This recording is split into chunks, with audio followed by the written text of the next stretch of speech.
Today we want to discuss the key talking points from Jason Wilcox's interview, plans, strategy and character building. We also want to touch on the two press conferences yesterday from Ruben Amorim and Sean Dyche. Is there some potential conflict there brewing on the sidelines for Saturday? As usual, please get involved in the live chat so we can discuss some of your comments throughout today's video. If you are joining us later on, make sure you get involved in that comment section and smash that like button. Let's start off with Jason Wilcox. What did you make of the interview overall? Did you enjoy it? Yeah, it was a really good interview. And Jason Wilcox, remember, is instrumental in everything what's going on at Manchester United, not just on the pitch, behind the scenes. He's also a leading figure in the long-term plan of Manchester United. He's calm and he's got a vision, and he really expressed himself very well. Yeah, a lot of what I took from this was about character, especially in terms of the recruitment. He actually emphasised that more so than actual quality of the player. Yeah, well, we've had some recruitments here where we've had crackpots, to be honest with you, what have just turned up and not put it in. 1 minute, the great players come to Manchester United, get the money, and then they just die on the legs. Now, for me, character is what it's all about. Some people can't handle Manchester United wearing that shirt. It's heavy. So character is the main thing. And he does talk about Kuna and especially Mbeumo, Premier League players. They understand the football and they really wanted to come to Manchester United. So for me, character, that's what it's all about. You have to have a strong character to play for this club because it's tough. Not every week, every day. Yeah, amongst the Webby O'Neill community, there's a lot of positivity there. We're all aboard that deluded train. Choo-choo, getting the 3 points on Saturday. And as you can see on screen as well, he's talking a lot about standards here as well. We've won 3 games in a row, but we've got to make it 4. The only way we're going to get this club back to the top is by driving standards. Well, the standards have been so low. To be honest with you, it's not too hard to raise the standards, but these people are ruthless in the background. They're having none of it. They've put people from jobs here. They've told everyone, pull your pants up. You're here to work and work hard. And you see that from the manager also. So for me, It's all about stability. The optimism is there. He's optimistic going forward that everything's working, but it will take time and people just have to control their emotions, especially with what's going on. Yeah, I must say as well, if you've not already watched or read the interview from Jason Wilcox, I've actually put the link in the video description for you. It is worth 10 minutes of your time, trust me. And something that I did also get from this interview, that they're not getting carried away when we do win, but they're not getting too disappointed when wins don't go their way. Well, games don't go their way. Yeah, they're not getting carried away. And he highlights the game. I think everyone had a meltdown. And I had a bit of a meltdown. And that was the Brentford game. It was absolutely terrible. He talks about moments in games. And we're getting there. And we will get there, according to him. I do believe we'll get there. But that Brentford game, he just looks at that and he was really disappointed with it, with everyone. So he's just saying, calm down. That's what he's saying, calm down. We're going through a process and you have to be patient, but we will get there. Yeah, snippet as well, what he talks with about the clear plan and a long-term structure there as well. He said, we have a clear plan. We know the areas we have to improve in. So for any transfer junkies out there, could we possibly see any more recruitments in the January transfer window?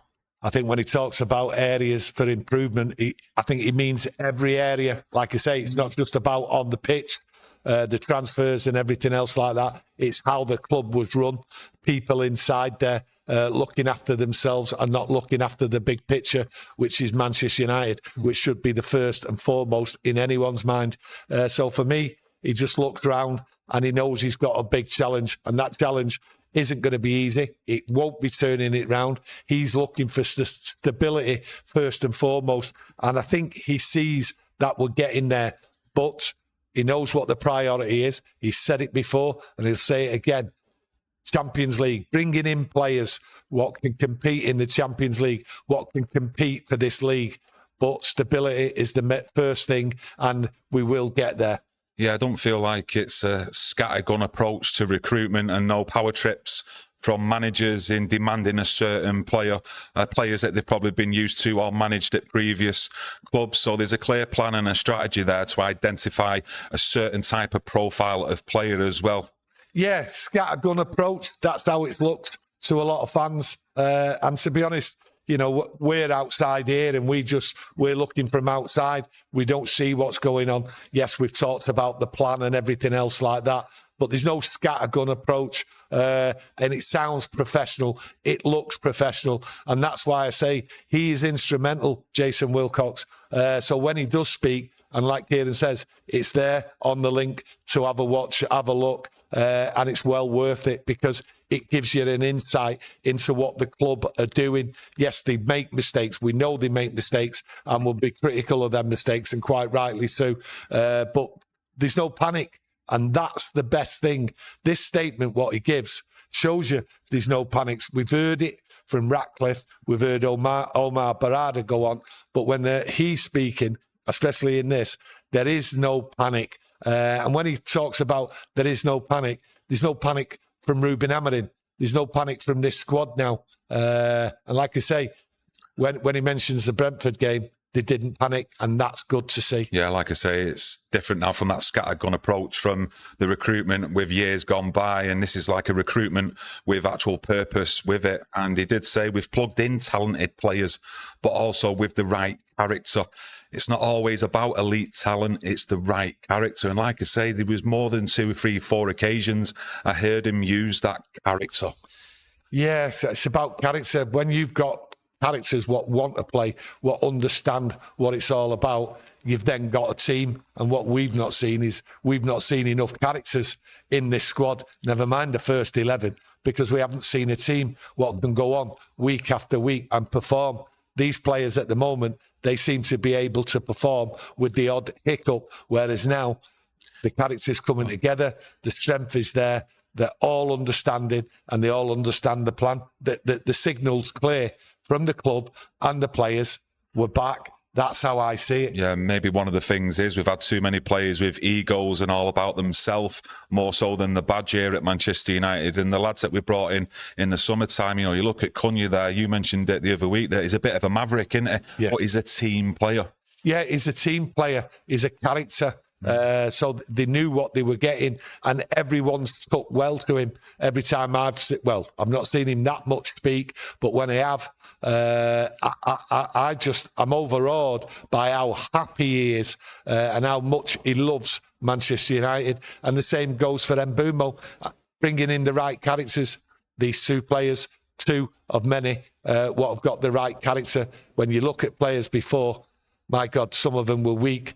Some of them just weren't interested. I think some of them just came to Manchester United and thought they'd made it for life and just collected the wages. And that's been the big problem. And there's one thing about Manchester United, the cost cutting, them wages, they have to be earned. And these players understand that. Yeah, you mentioned about the proof is in the training as well. I see the way they train and they apply themselves and they all communicate. There's no one like left out of the main group, so to speak, on the sidelines. Well, no, when you look back, and I've heard plenty of stories of players going into the players' room and all that, sat on their own or sat in little groups and all that. There's none of that anymore. So for me, it's all about we're all in this together.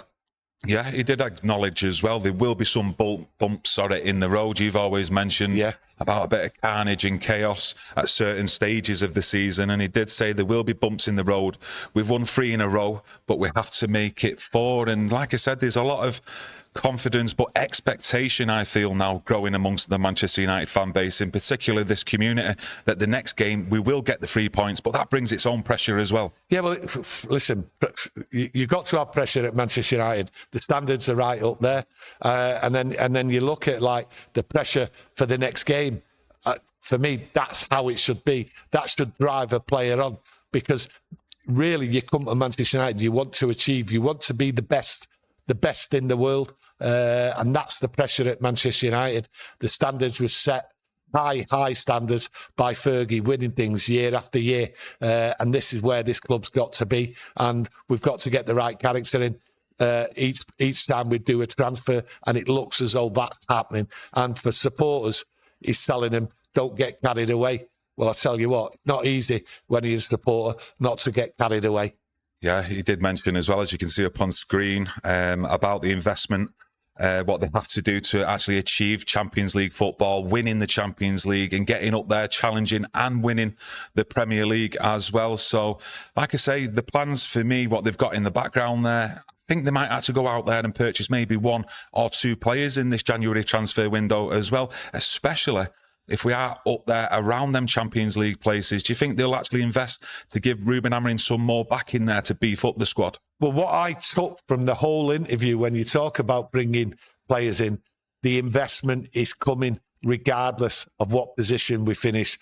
They know what they've got to do. They know they've got to invest in bringing the players, good players, the right character and everything else for this club to succeed. There is no halfway house here when we're bringing players in. We're going to get the money and we're going to invest it. And that's what we're doing. You know, Sir Jim Ratcliffe, I've heard him talk about investing. That's what we want to do. All the money, we're going to pump it back into bringing in players. He's sort of reiterating that. So that's good to hear. Money is going to be available and we're going to invest year on year and we're going to make this club the best club and we're going to get right back up there, challenging for everything. And, you know, long-term plan, may it continue and may it be a success. Do you have confidence, though, with who we've got in the background? You know, Jason Wilcox, Christopher Vivell, Omar Barada there, the right people to get Manchester United back on track. Have you seen signs there that fill you with confidence? These moments I've not been filled with confidence, and then these moments there is. And like he says, take your time, calm down. We're just looking for a bit of stability. Once we get that, then we can kick off. And these 3 games, what we've won, hopefully we win against Forest, win against Tottenham. That is just stability. That is not, oh, Man United are going to go for the league, go for this, go for that in the future. No, it's all about stability. So for me, have I got confidence in him? Yeah, I think I've got confidence in him at the moment. They have to push at a certain point, and that'll be when the investment comes and we bring the players in. Confidence, it's hard to have confidence when you've been kicked in the head that many times over that many years. You're talking about on the pitch or off the pitch? No, I'm just saying it's like you've just been seeing and you're optimistic each time you go into a game and then you just see some dross.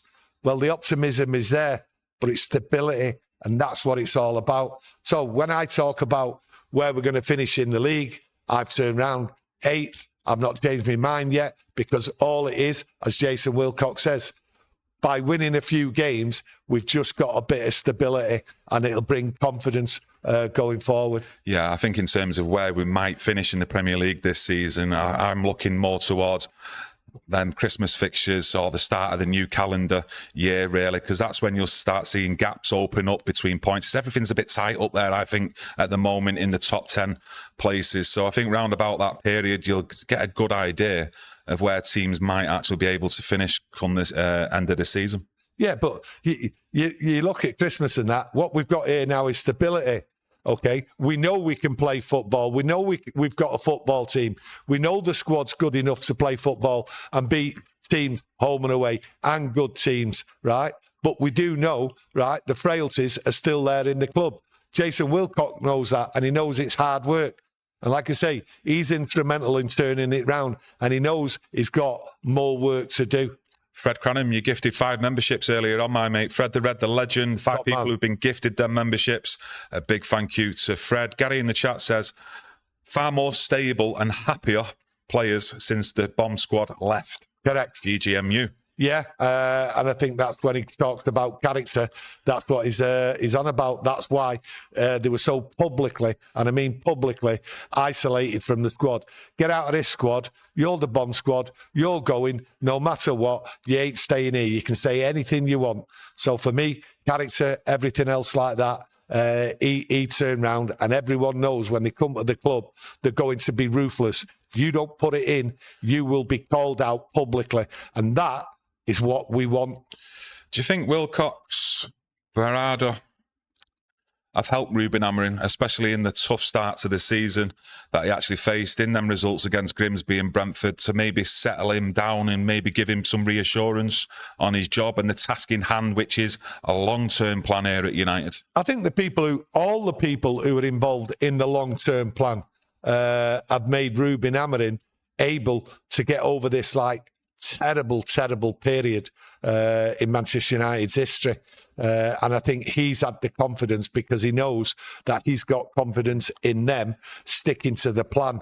Whereas you do get owners, all right, so Jim Ratcliffe's a part owner, but you do get owners and all that just panicking and just getting rid of managers at the slightest whiff of a bad smell around the football club. So I think Ruben Amorim has been helped. But if you look at Ruben Amorim anyway, he sticks to what he says. And they brought him in knowing exactly what type of manager he was. Yeah, just having someone in like Christopher Vivell, the previous experience that he and Benjamin Sesko would have had at Red Bull.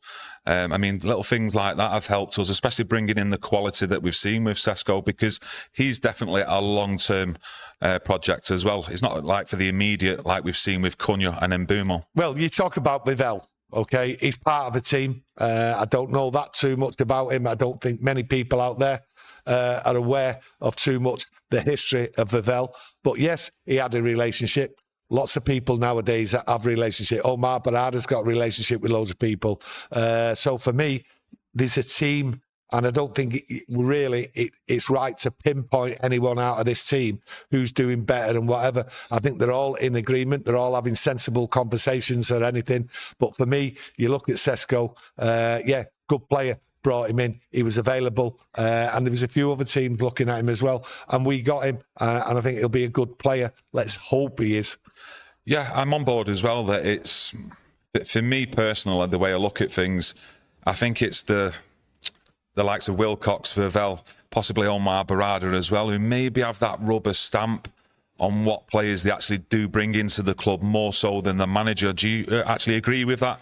And do you think that would be best for the club, that it's the club and it's the men behind the scenes who have that final rubber stamp than the actual manager? No, I don't. I think they all sit down and talk about a list of players, what they're happy with, and then they'll come out with, well, we're trying to get him, but it's too much, the transfer fee, the wages he's demanding. And I think the manager turns around and says, right, well, let's go on to the next one. And I think that's how they're working it out. But I think it's common sense. Yeah. Listen, managers will want every player. That's how they do it. But I think there's common sense being sat round the table where they're all in agreement. Right, there's the first choice. Right, we can't get him. Right, well, we're quite happy to get the next one. Oh, right, well, we're quite happy to get the third one. I think that's how it's working, because what it is, this is a plan, a long-term plan, and players over time will go, and they're already seeking out players now. And he does say that they're already seeking out players to replace players what are in this team. So for me, I've no worries about who picks the player, whether it ends up down to the management or the manager. But the manager does have his say. Yeah, I'm just looking at the start of the actual, before the transfer window in the summer. The number one target for a striker was Liam Delap. And to be honest, he's not had a great time there with injuries. Got sent off the other night, didn't he, against Chelsea? But I still think he's going to be a top player, Liam Delap. And then you look at all the noise around Gyökeres as well, and we end up with Benjamin Sesko. If you look at the three players, for me, right now, I'd rather have Benjamin Sesko out of all them three players. Well, look, it doesn't matter who we end up with. We're ending up with somebody, right, who's been scouted, who people understand his mentality and everything else and what he's going to bring to the team.